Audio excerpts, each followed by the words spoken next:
morning. Good morning. Happy Sunday. Hope everybody's doing good. Just finished chapter 5.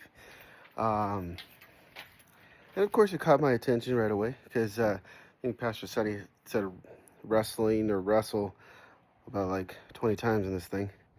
If you know me, I love wrestling with a huge passion.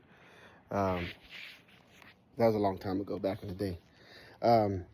But before I get all of that, trying to reminisce on the old times. Just reminisce right here on what Pastor Sonny had to say in chapter 5. The chapter was called Hankering for a Win. Another thing that stuck out to me right here was Daniel learned that the decree had been issued, but he did not hide or compromise, shrink back, or stop. What did he do? He kept prioritizing what he had always done and how he was able to keep prioritizing his prayer life. He was hankering for a win. When you learn and prioritize a relationship with God, no matter what adversity you face, you desire to win. Your desire to win will supersede your excuse to run, hide, or quit. It's huge, man. Back in the day, of course, Russell, I worked really, really hard all the time. But I would not do the eating right. I would not do that. I would do the extra practice. I would run the extra 10 miles to cut the weight. But I wouldn't prioritize what I needed to so that I wouldn't be worn out or beat up because I had to run the extra 10 miles or do an extra 2-hour practice, you know. But now I see that as I'm older, more mature sometimes, that if I would have prioritized those little things back in the day, maybe had different results. So winning doesn't come easy. Yes, winning sometimes seems like it's everything, and it doesn't come easy, right? So like I was thinking, like, you want little wins, like catching 3 green lights in a row. That's a little win, right? Or making sure that you can get to work and home safe. That's a win. I mean, you should thank God for that every day, as long as you get home and safe. Your babies get home and safe every day, right?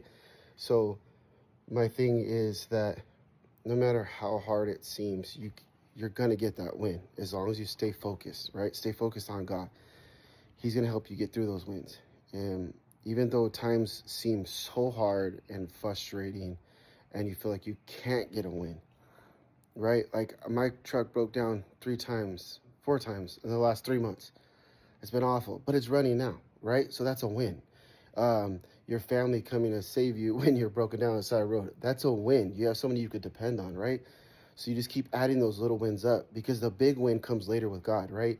So you keep forcing yourself to, it's not really forcing, but you keep pushing yourself to seek God, to pray with God, to be with God in the little times, because you know what? Those wins will keep stacking up and stacking and stacking and stacking, and you'll get the big win. I've been through that. Went through a lot of things back in the day with my prioritizing big things that I didn't, and I just kept losing and losing and losing, like at life, not just at sports, but life.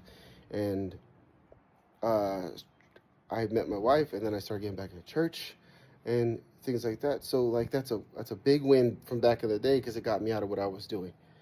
Now I got kids, wife, married. It's a beautiful thing. Like, so those are big wins. And now we've found a church that we just absolutely love, and it's been amazing and help us grow consistently. They're always reaching out. That's good. It's like an extended family, you know, just big family. So pile up those little wins, because those little wins equal big wins in no time, right? I love y'all. Have a good Sunday, and peace out.